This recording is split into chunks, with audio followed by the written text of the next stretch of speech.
Hello everyone, welcome back. So how was lunch? That was good? You got all the food that you wanted? Lots of sushi? Good. So, I know that the conversation, even if being 2 hours was not enough to do like everything that you wanted to do, and there was a little rush at the end. That's fine. But I also heard that the conversations were great, so that's what we're aiming for. And the 3 key points from each group will be presented here. So we're going to do it sequence from group 1 to group 8. Yeah, it's going to be on that number sequence. So when the first one is about to start, I want the group 2 to be ready, so we don't take a lot of time in between groups. Yeah. So your 3 points will be projected here, and that's the only thing that's going to be up on the screen. And you can bring as many people as you want. We have two wireless mics and one here up on the stand if you need more than one. And while people are presenting, there's 7 minutes to do that. You're gonna have the facilitators will show where it is. You're gonna have those little pieces of paper, this green piece of paper, because we need a green society and we need green pieces of paper too. So on the green pieces of paper, you can write comments about what you hear here at the front. Yeah. So this will be a feedback because the youth statement will be a youth statement for everyone. Even though, well, there was not exactly time for everyone to be part of every discussion, but you're going to hear the main points, and you can make your comments during the discussion. At the end, if you have some extra time, you can have 5 minutes to elaborate more on the comments, and then we're going to have a place for you to put it. So the drafting member from each group will receive this, and the group can discuss, so the drafting member will take that into consideration when writing the final document. Is that all right? Yeah? Good, good. So if that makes sense and everyone's happy, can you raise your hand? If you're not listening to me, you can raise your other hand. If it makes sense and you're not listening to me, you can raise both hands. Oh, that's almost everyone, so that's good. So first group will have 7 minutes, and I'm gonna have a little 2-minute and 30-second something there, so you know when the time is about to finish. Yeah. So who's group 1 and who's coming here? Welcome.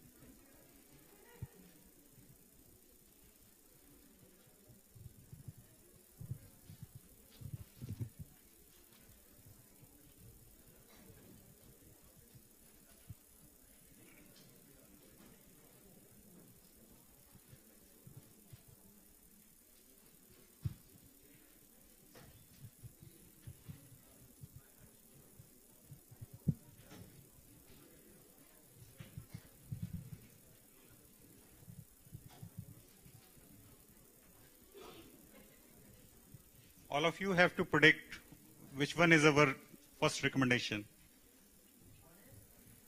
You just predict. See. Ensuring youth participation in policy making.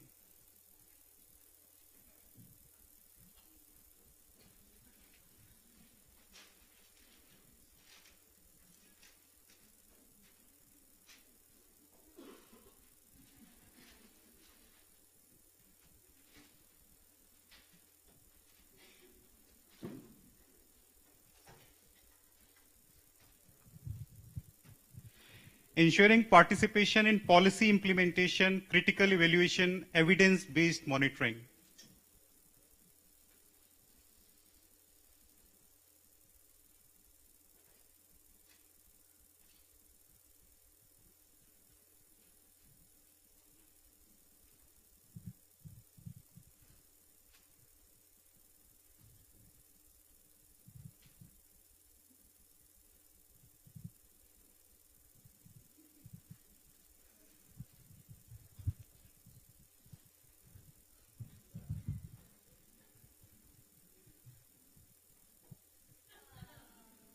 creating an enabling environment for self-expression of youth and marginalized groups. So this is what we have decided to demonstrate our recommendations before all of you. And we have given due weightage to all the online consultations on the WSIS platform and the consultations in the groups which we were, like in the previous 2 hours. Yeah. So these are the 3 recommendations. One is ensuring youth participation in policy making. The way we have to ensure our places in the policy making, in the national policies on all the areas concerned with ESDs. And participation, ensuring participation in the policy implementation. It is actually a failure if we see in our country perspectives, if we have a place in our national policies, then there is no role given. And we have to ensure our roles and our action kind of thing in implementation, critical evaluation, and evidence monitoring. And we have also, creating an enabling environment. If enabling environment is not there, then there's no use of such policies. Even we have to work on next decades and next decades. So these are our 3 key recommendations, and we will be explaining the details in the later. Yeah, thank you.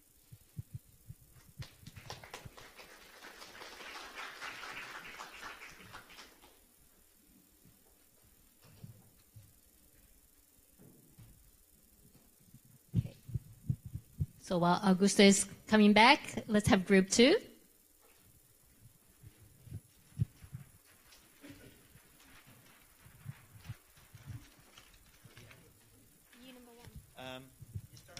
Yeah, thank you.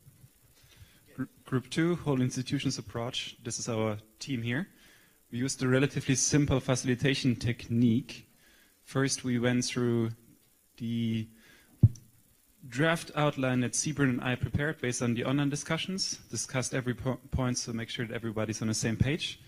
Then we gave everyone 3 post-its, a green one, a blue one, and a pink one. And then everybody had to write down their priorities.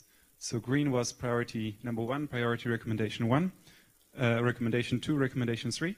And then we clustered them accordingly, made it relatively quick. Because the picture that emerged was pretty straightforward. So you see most points here with regards to the institutional support, which we made recommendation 1. Provide institutional support, resources, and legitimacy for youth leadership. So basically everything that relates to giving youth a mandate, giving them resources, giving them office space in schools and universities to work on it. And we kicked out 2 recommendations, which was with regards to the curriculum, because this comes in another group, and with regards to evaluation, because it's also cross-cutting. And then we had 2 more recommendations, which Sibrin and Anna are going to talk about now. Great. All right.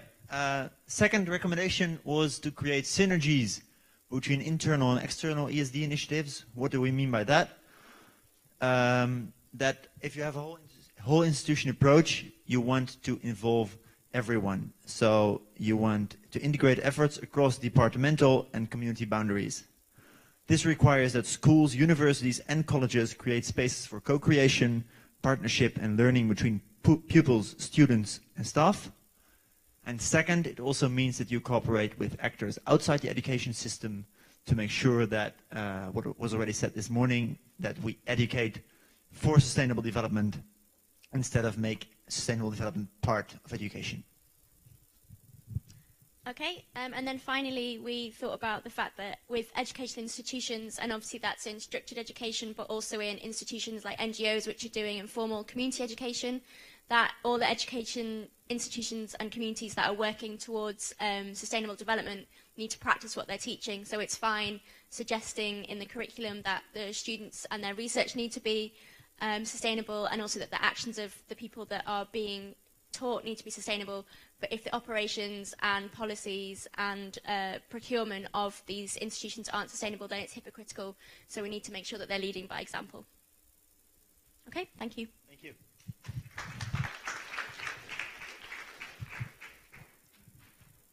Thank you. Group number 3. Guys have got to act. Okay.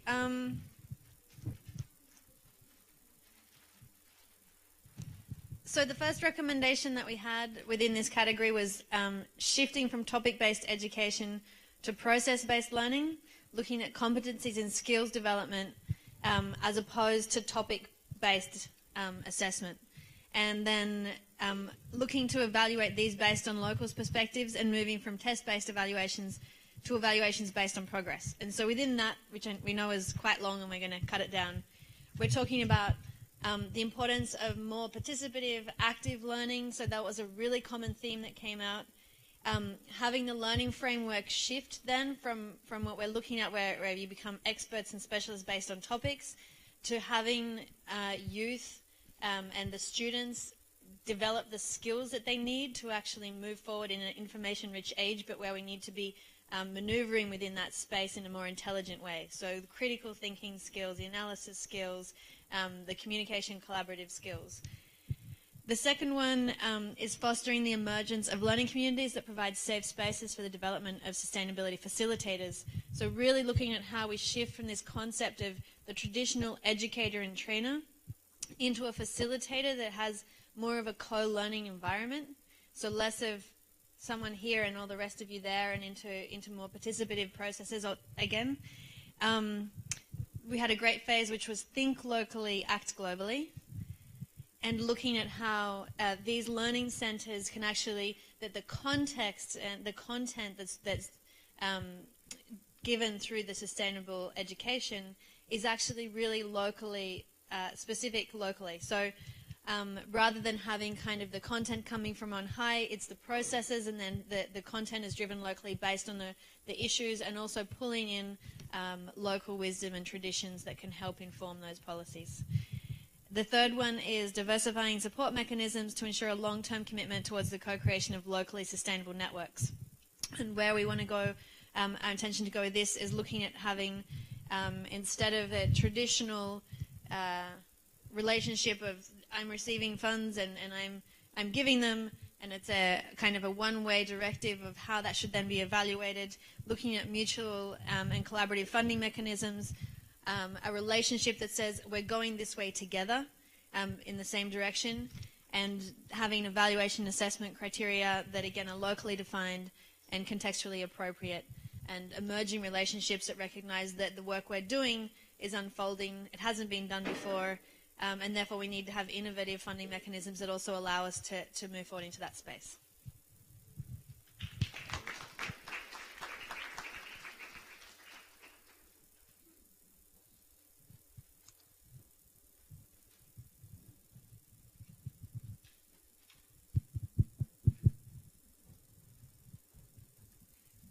Before we go into the recommendations, my colleagues here will explain to you, but we thought it was important to actually explain what innovative learning is for us, what innovative learning we are advocating for.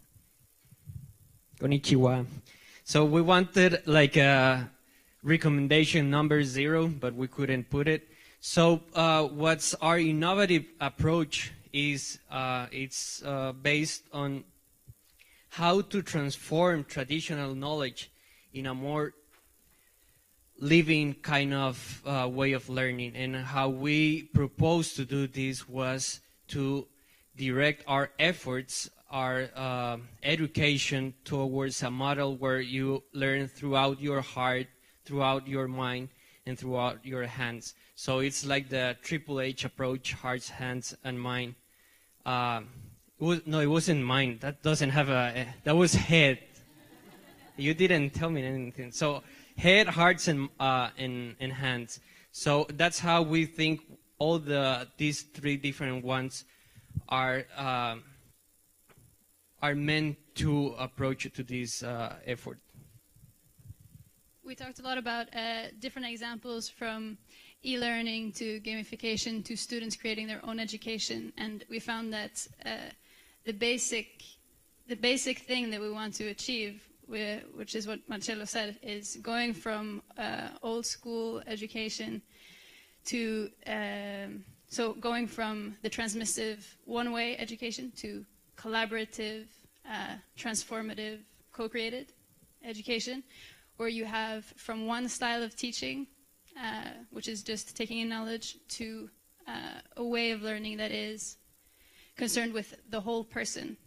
So you have different ways of knowing and different ways of learning. And through innovative approaches, we can educate ourselves more fully.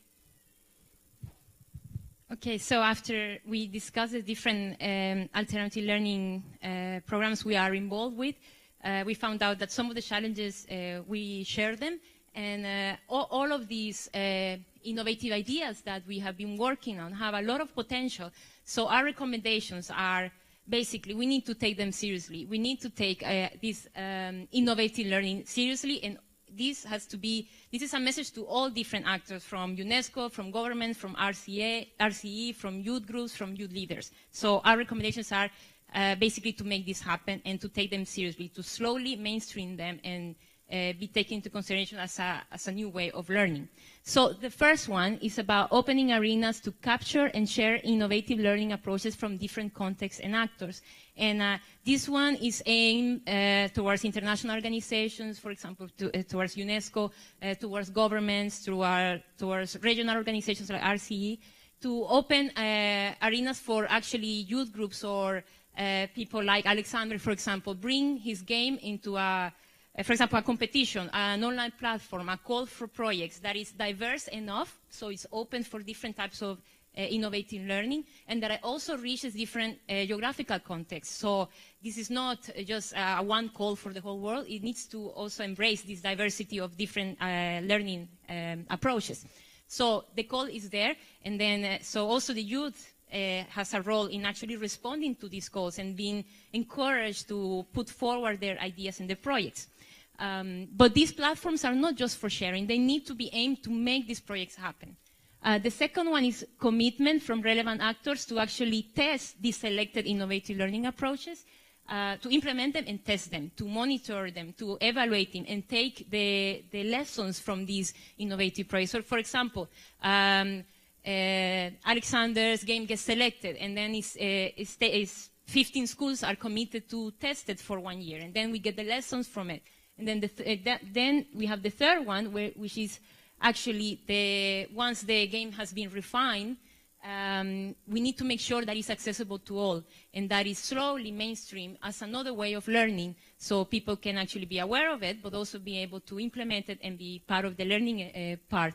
And I think this one is aimed at international donor organizations. They need to take seriously as well this type of alternative learning, innovative learning.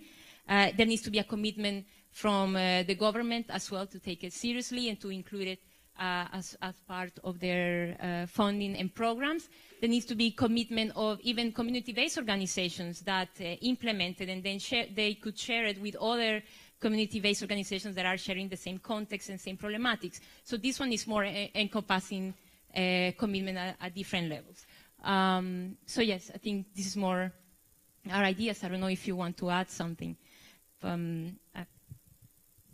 Just quickly to summarize the main points on what the innovative learning proposed is based on is A, open source collaboration, B, direct implementation and direct testing and immediate feedback afterwards, and C, let's say, not the top-down approach, but more horizontal one, where the learners, the consumers of learning of knowledge actually become prosumers, like the producers of their own learning programs and the consumers of the knowledge.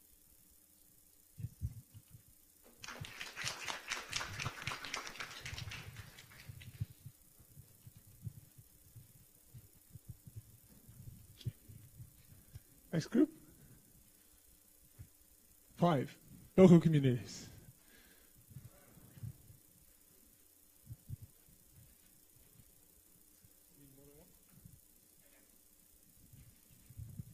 Good afternoon, everyone. We're from Group 5, and we look at 3 strategic recommendations. The first one being the promotion of ICT-based community learning initiatives. Secondly, we focused on community-based approach. And thirdly, we thought about promoting public-private partnerships. So to to add on the promotion of ICT-based community learning, I would like to show one of the projects which I'm involved and I'm managing. There's a short 1-minute video which we would like to show you all. In Sri Lanka, many take on odd jobs for a living.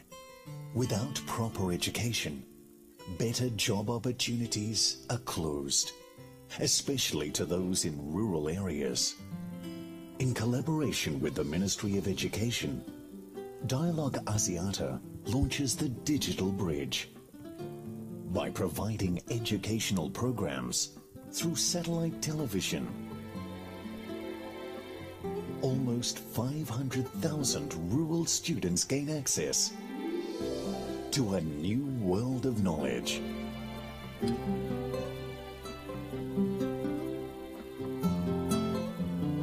Asiata gives rural children a chance to pursue their dreams. Asiata, advancing Asia towards a better, brighter future. Yeah, so to summarize on whatever this, what we have mentioned out here, this particular project is one of the key successful projects in Sri Lanka, community-based, ICT-based community learning. This particular project also targets multiple layers of community, from kids from 5 years old to adults, basically up to age of 40. And it has programs for primary kids, school children, as well as professional and personal education programs, as well as green initiative programs are also targeted. And the second thing is it's also private-public partnership. The project is funded by a private organization, and it's operated by the Ministry of Education, the government-authorized body. Judy, you can add. Okay. And for recommendation 2, as it relates to community-based approach, when we had our discussion, we noticed that one of the common threads for all of us is that using a community approach where you use persons from the community, you assess their needs, and you tailor the community needs to respect the traditional knowledge, and the programs that you implement would sort of look at the interdisciplinary, inclusive of sustainable livelihoods, culture, linking formal education to traditional forms of educations. And these programs can foster multiple effects, including environmental leadership programs and ownerships of these programs for the communities. So that was a common thread for discussion, for recommendation 2. And for public and private partnership, a common problem that we noticed was that persons within our communities from our respective countries, they became somewhat uninterested in some of the programs because a lot of persons were doing the same thing, so they become frustrated. And so we thought that establishing public-private partnership would ensure that there's no reinvention of the wheel, but there's some sort of continuity, and that projects actually get implemented, and that there's a focus on financing and funding these sort of projects to show persons that things are actually happening. So these are our ideas from Group 5. Thank you.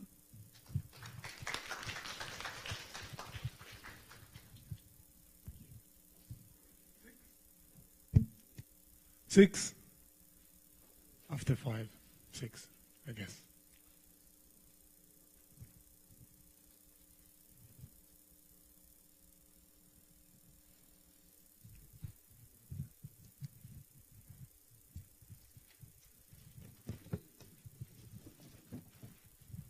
Okay, we have 3 slides, don't judge.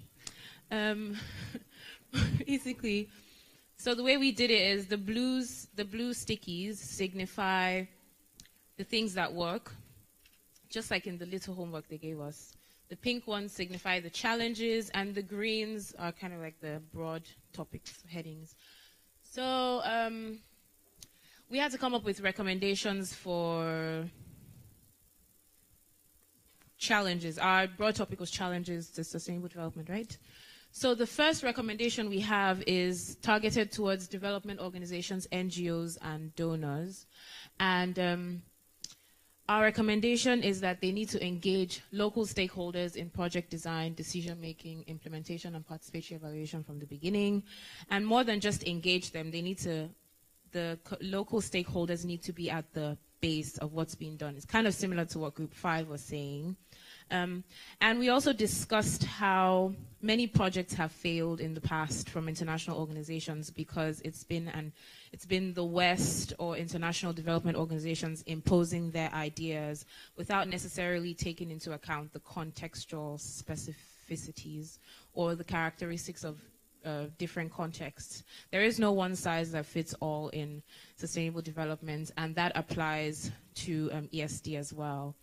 And we also discussed how we must not romanticize indigenous knowledge. So while indigenous knowledge is great and we need to involve it, it's not as if it's the ultimate solution. It has its problems too, but we need to take these into account so that they can work. Yeah.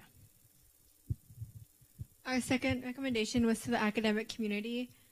Basically, we noticed that one of the main problems was communication and making the message relevant to many different interest groups. So we suggested starting at a very young age.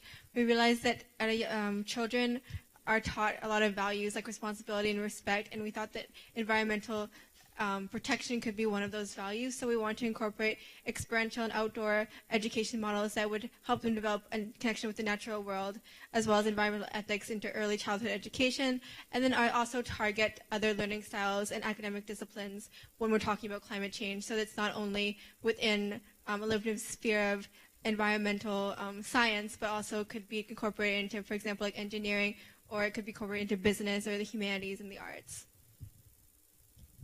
So for the third point, I'm going to read what we wrote, and it's for all stakeholders, and then I'm going to go into what we're talking about in a bit more detail.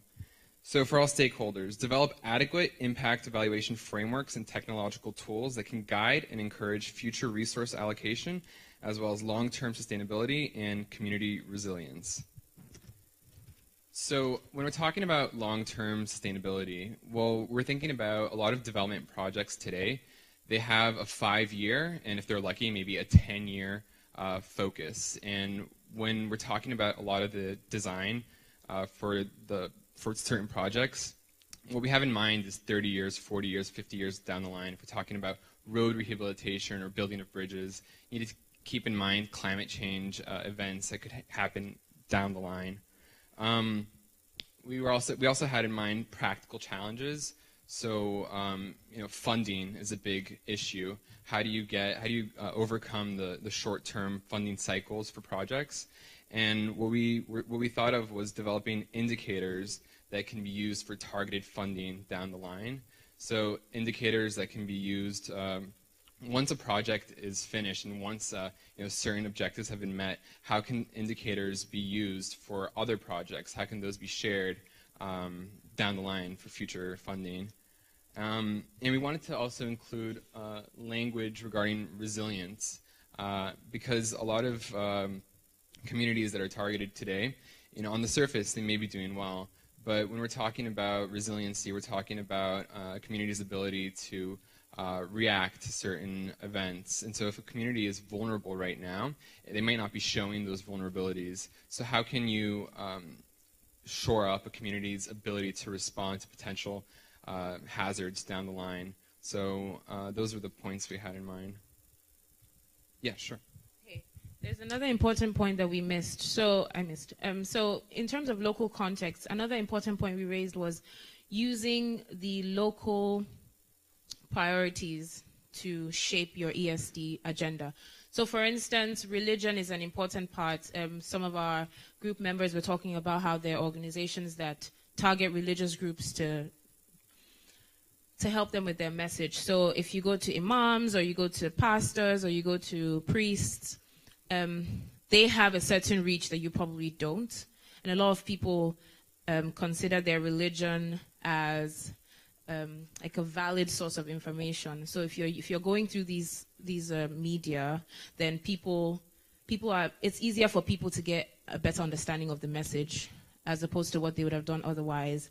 And also, like language barriers, it's important to always translate information in a way that's understandable to people and in forms of communication that they're most convenient or comfortable with. Yes. Thank you. Thank you. Thank you. 7.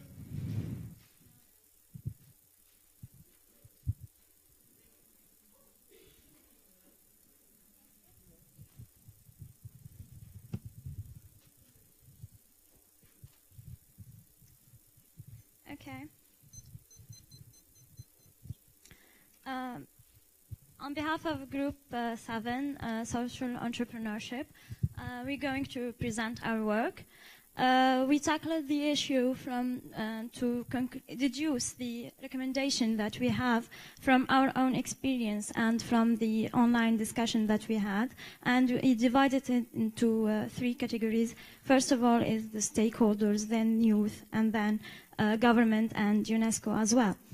Our first recommendation is for stakeholders, and it is to strengthen the commitment and improve the network among venture incubators, and we mean here by government, private sector, and civil society as well, because we believe there is a sort of relationship between all of these important individuals in any society, in any region.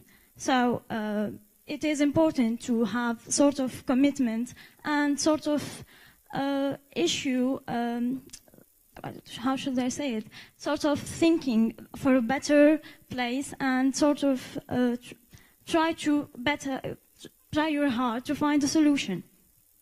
The second one is for youth. It is develop strategies of peer-to-peer coaching in order to foster creative exchange of ideas on ESD. Here we mean by foster exchange ideas, we mean initiatives, because we believe that to find a better place and for sustainable development, we need projects, the better projects that are available, and it is important to find creative and sustainable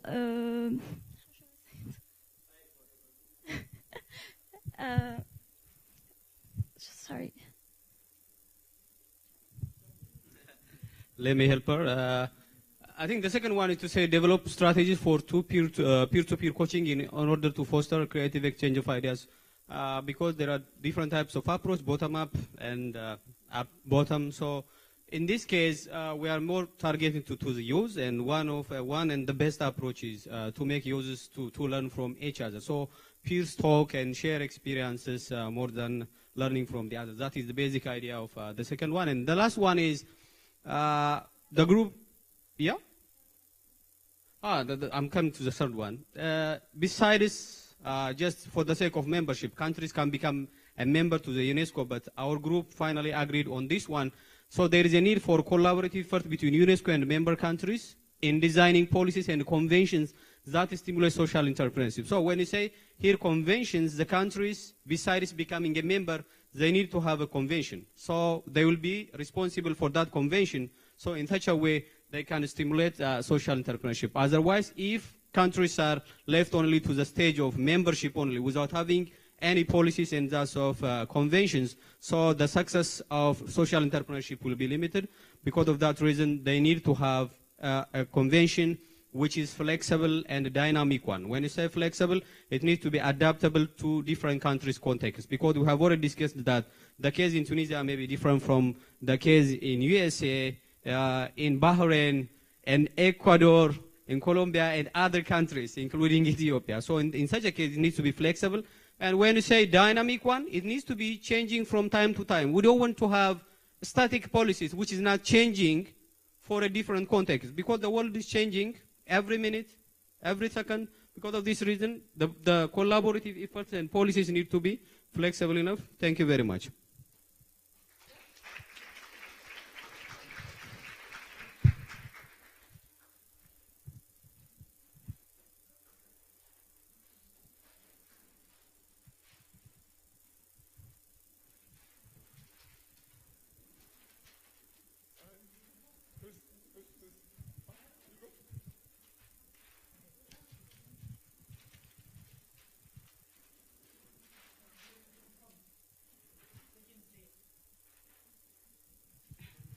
Okay, thank you very much. This is Group 8. And here we have, I'll ask my good gentleman to lift it up higher. We have one of the trees in the tropical rainforest. It's a healthy, peaceful, diverse tropical rainforest. Yesterday we discussed what we envisage as the global youth as our ultimate, vision. And in those discussions, we agreed that we wanted equality, we wanted happy hearts and happy faces, we wanted peace, love, one globe, one love. And in order for that to happen, we need to be able to embrace diversity and to be able to support marginalized groups. So on this tree we have the roots. What should our policy or plan of action be rooted on with regards the issue of marginalized groups and women? Firstly, we said it's important for us to prioritize the issue of capacity building, mainstreaming education for sustainable development into the formal school curriculums. In formal education, we said integration is very key. The second route would be around acknowledging, and this is very important and linked to our first point, acknowledging and promoting positive indigenous practices, because we know that our people, our indigenous people, have always taken care of the environment. And it is the multinational companies that come and destroy our rainforests. And you need to put it into perspective that our people need to be acknowledged and supported, and that our policies should be able to respond and support the development and the evolvement of existing indigenous knowledges. The second one is eliminate political, religious, and cultural fundamentalisms that instill fear and disempower marginalized youth. I'll move on to the other points. So these are just points of our discussion, and I'll refer as when applicable. Heal our economies is the third one, very important. Eliminate poverty. Embrace, adopt, enabling economic policies that are not exploitative, which widen the gaps between the rich and the poor, but are embedded in ESG principles. And that is linked to number 2, promote enabling economic policies and provide resources, build capacities among marginalized groups to sustainably harness the environment. And the last one, the last of our recommendation is integrate ESD into the formal and informal curriculums, which I've already mentioned, capacitating and empowering marginalized groups for a sustainable future.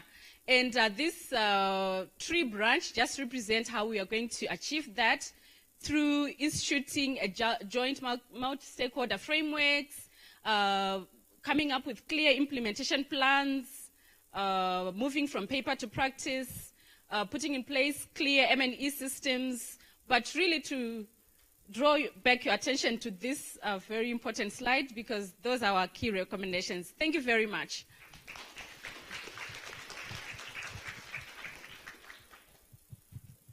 Thank you everyone. So now we had the presentation of the 8 groups. So we will take some time, now it's 2:37, so we will take some time to about 5 minutes, so you have time to take one of those papers or some of those and write, so you can write comments on what you've heard, and then we're going to share it to different groups, and also to stretch a little bit, walk around if you haven't had water or coffee. I think there's, or tea or something. There's some refreshments down there. So we're gonna have a little bit of free time, including the writing of this paper. Please give this after you finish to your facilitator that's close to you, and the facilitator will. There's a little boxes, and the facilitator will actually give this to the group that you're addressing your comment. And if the group wants to take this time as well to have a conversation about the comments that come in, you can make a little circle and have a conversation about that. We're going to restart here in 15 minutes total. So there's some time for this, time for refreshments, toilets if you need to go, and some conversations if you want. So 15 minutes from now, so 5 to 3, and then we're going to restart. Is that all right? Okay, let's go.